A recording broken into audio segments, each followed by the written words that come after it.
And so మనం కనుక చూసుకుంటే రేవంత్ రెడ్డి ఎట్టి పరిస్థితుల్లో కేటీఆర్ ని వదిలే ప్రసక్తి లేదంటే మనకు చాలా క్లారిటీగా అర్థమవుతుంది.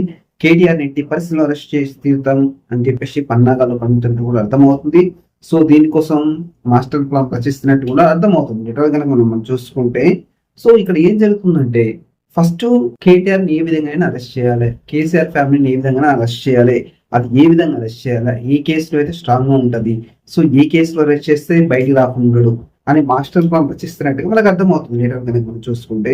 సో ఇదే విషయం కనుక మనం కొంచెం క్లారిటీగా మాట్లాడుకుంటే సో మొదటగా కనుక చూసుకుంటే రేవ్ పార్టీ అని చెప్పేసి ఒకటి తెరపైకి తీసుకురావడం జరిగింది.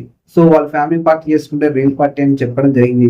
సో ఇక్కడ ఏం చేశారంటే సో రేవ్ పార్టీలో కేటీఆర్ తీసుకున్నాడా, డ్రగ్స్ తీసుకున్నాడా, కేటీఆర్ ఫ్యామిలీ తీసుకుందా అనే అంశాన్ని కనుక మనం మాట్లాడితే సో అక్కడ ఎవరు తీసుకునే దాఖలాలు లేదు. సో అక్కడ పంచనామా కూడా వాళ్ళు అదే ఇచ్చారు, ఎవరు డ్రగ్స్ తీసుకోలేదు, ఇది ఫ్యామిలీ పార్టీ మాత్రమే, ఎటువంటి డ్రగ్స్ దొరకలేదు అని చెప్పేసి వాళ్ళు చెప్పడం జరిగింది. ఇక్కడ మన ఎక్సైజ్ డిపార్ట్మెంట్ వాళ్ళు పంచనామా ఇవ్వడం జరిగిందంటూ ఇక్కడ ఏం జరగలేదు. సో మరి ఇక్కడ ఎలా మరి ఇప్పుడు ఈ విషయంలో అరెస్ట్ చేయడానికి అవకాశం లేదు, ఎందుకంటే కేటీఆర్ అక్కడ లేడు. సో వీళ్ళు రైడ్ చేసినప్పుడు కేటీఆర్ అక్కడ లేడు, కానీ కేటీఆర్ ఉన్నా కూడా మరి ఆ టైంలో వీళ్ళ పోలీసులు అందరూ చుట్టుముట్టినప్పుడు కేటీఆర్ వెళ్ళిపోయాడు అని చెప్పేసి ఒక $1 మిలియన్ ప్రశ్న కూడా మారిపోయింది మనం మాట్లాడుకుంటే.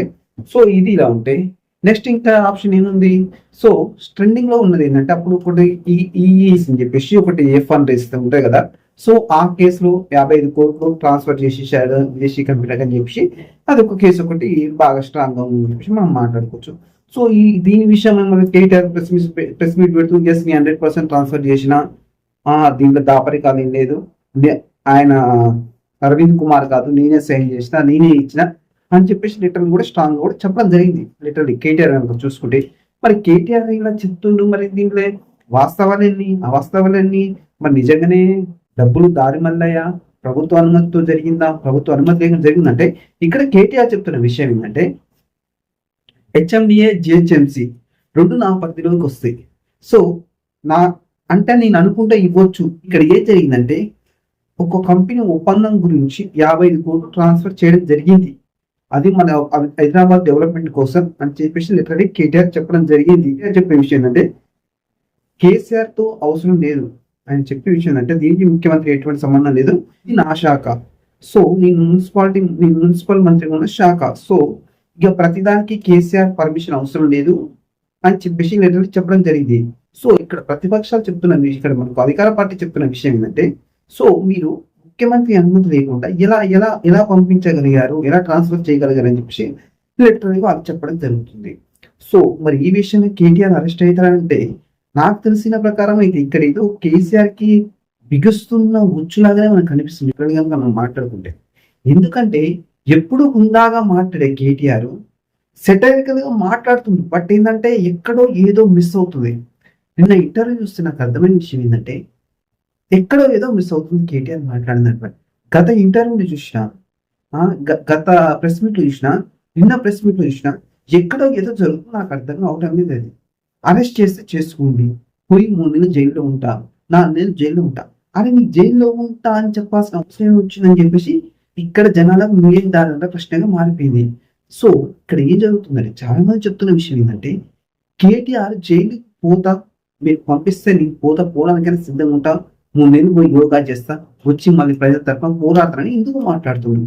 అరే బాబు నేను తప్పు చేయలేదు, నేను ప్రజల తరఫునే ఉన్నా, నువ్వు దమ్ముంటే రుజువు చేయి అని చెప్పేసి స్ట్రాంగ్ గా మాట్లాడే కేటీఆర్ ఈ విషయంలో కొద్దిగా ఎక్కడో ఏదో జరిగినట్టు అనిపిస్తుంది నాకైతే. అంటే నా పర్సనల్ చెప్తున్నా, నేను ఎక్కడో ప్రెస్ మీట్ లో చూస్తే దమ్ముంటే మెగా కృష్ణారెడ్డి జైలు వేయి అని చెప్పేసి, అయితే ఇక్కడ ఏం జరుగుతుందంటే మెగా కృష్ణారెడ్డి జైల్లో వేసు అది సెకండ్ థింగ్. ఇప్పుడు కేటీఆర్ పై ఆరోపణ వచ్చాము, కేటీఆర్ దాని గురించి మాట్లాడాల్సింది పోయి మెగా కృష్ణారెడ్డి దమ్ముంటే జైలు అని చెప్పేసి చెప్పడం జరుగుతుంది. సో నాకు తెలిసినంత వరకు ఇక్కడ ఏం జరుగుతుందంటే ఎక్కడో ఏదో జరుగుతుంది, రేవంత్ రెడ్డి ఏదో మాస్టర్ ప్లాన్ చేస్తుండు. సో త్వరలో కేటీఆర్ అరెస్ట్ తప్పదని వార్తలు మాత్రం బాగా సోషల్ మీడియాలో వైరల్ అవుతున్నాయి. సో కేటీఆర్ అరెస్ట్ చేస్తాడా అంటే మాత్రం ఈవెన్ ఒకరు అరెస్ట్ చేసినా కూడా అది కేటీఆర్ గా ప్లస్ పాయింట్ అవుతుంది, కానీ రేవంత్ రెడ్డికి 0.1% కూడా ప్లస్ కాదు, 100% కావాలని ఉద్దేశపూర్వకంగానే కేటీఆర్ జైల్లో వేసిందని చెప్పేసి రేవంత్ రెడ్డిపై నెగిటివ్ గా స్ప్రెడ్ అవ్వడం జరుగుతుంది. ఇది కేటీఆర్ చాలా ప్లస్ పాయింట్ అవుతుంది. అది మరి నిజంగానే నిజంగానే జైలుకి వెళ్ళి కూడా అది కేటీఆర్కే ప్లస్ అవుతుంది. కేటీఆర్ కూడా ఒక మాట ఉంటుంది, నాపై కొన్ని కుట్రలు జరుగుతున్నాయి, నేను జైలుకు కూడా పోవచ్చు. ఉం? నాపై కొన్ని కుట్రలు జరుగుతున్నాయి, నేను జైలు కూడా పోవచ్చు. కార్యకర్తలు దిగులు చెందకండి. సో మీరు ప్రజల తరఫున పోరాడండి. నేనెప్పుడు ఒకరోజు అటు ఇటు నిలుస్తా, మళ్ళీ మీకు అండగా ఉంటా, మీతో నేను జైలు అవుతా అని చెప్పేసి చెప్పడం జరిగింది. సో ఇక్కడ చాలా మందిలో వస్తున్న డౌట్ ఏంటంటే, కేటీఆర్ అనేవాడు ఇంత సింపుల్ గా మాట్లాడిందా అని చెప్పేసి నా వ్యక్తిగత అభిప్రాయం. అదేంటంటే నేను చూసిన వరకు కేటీఆర్ నేను చూసిన 45 నిమిషాలు ప్రెస్ మీట్ చూసిన, కానీ ఎక్కడో ఏదో కొడుతున్నట్టు అనిపిస్తున్నాను. కేటీఆర్ అయినా అంత స్ట్రాంగ్ గా కౌంటర్ ఇచ్చే కేటీఆర్, కానీ ఎక్కడో ఏదో జరుగుతున్నట్టే అర్థం. అదేందో నాకు అర్థం కావట్లేదు ఎట్లా మాట్లాడుతున్నాయి. నిజానికి అసలు కేటీఆర్ అనే పర్సన్ గత ప్రెస్ మీట్ చూసి, నిన్న ప్రెస్ మీట్ చూస్తే, నిన్న అసలు నన్ను అరెస్ట్ చేస్తే చేసుకోండి అని చెప్పాల్సిన అవసరం వచ్చింది. నిన్ను ఎందుకు అరెస్ట్ చేస్తారు? నువ్వు తప్పు చేయలేదు, నీకు సంబంధం లేదు. అరే బాబు నాకు సంబంధం లేదురా భయ్, అరెస్ట్ చేసుకోండి అని చెప్పేసి ఉందాగా చెప్తే అనిపించే నాకైతే లిటరల్గా చూసుకుంటే ఏదో కొద్దిగా భయాందోళన ఉన్నట్టుగా ఏదో నాకు సంథింగ్ ఏదో ఒక్కటే జరుగుతుందని నాకు తెలిసి అయితే ఎక్కడో ఏదో జరుగుతుంది మొత్తంకి అయితే. కాకపోతే అది స్పష్టంగా అనిపించింది అంటే నాకు అది లిటరల్లీ కేటీఆర్ స్పీచ్ చూస్తే, ప్రెస్ మీట్ చూస్తే, అరెస్ట్ చేస్తే చేసుకోండి, జైల్లో ముందు యోగా చేస్తాను ప్రెసిడెంట్.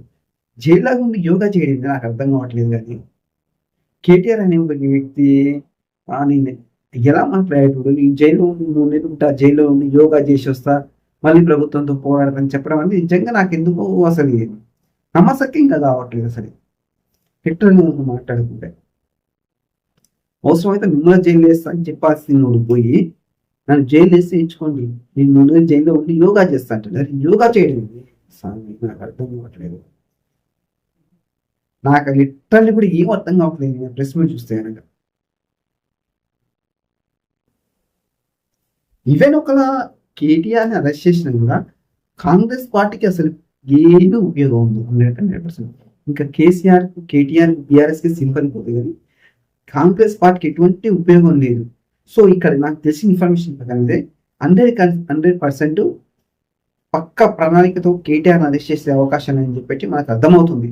మరి అది అరెస్ట్ చేస్తాడా చేయడా అనేది వేరే విషయం. కాకపోతే తెర వెనుక మాత్రం బాగానే జరుగుతుందని చెప్పేసి మనం అర్థం చేసుకోవచ్చు. సో మనం ఉన్న ఫ్యాక్ట్ మాట్లాడాల్సి వస్తుంది. కాబట్టి నాకు నిన్న ఇంటర్వ్యూ ఇస్తున్నాను, నేను ప్రెస్ మీట్ చూస్తే మాత్రం నాకు అదే అనిపించింది. ఉన్న ఫ్యాక్ట్ చెప్తున్నాను, ఎవడేమనుకుంటున్నా నాకు పర్వాలేదు. కానీ గత కేటీఆర్ మాట్లాడిన ప్రెస్ మీట్లో, నిన్న కేటీఆర్ మాట్లాడిన ప్రెస్ మీట్లో ఎక్కడో ఏదో తేడా ఉంటుంది నాకు అర్థమవుతుంది. కేటీఆర్ ఏంటంటే గత ప్రెస్ మీట్ చూస్తే వాడు ఏం చేసుకుంటాడు, చేసుకోండి అది ఇది అని చెప్పేసి మాట్లాడేటోడు, మళ్ళీ క్లారిటీ ఇన్ఫర్మేషన్ ఇస్తుండు. కాకపోతే నాకు ఎందుకో అనిపిస్తుంది అట్లా. ఓకే చూద్దాం మరి కేటీఆర్ అరెస్ట్ చేస్తా లేదా వేచి చూడాలి. Okay thank you.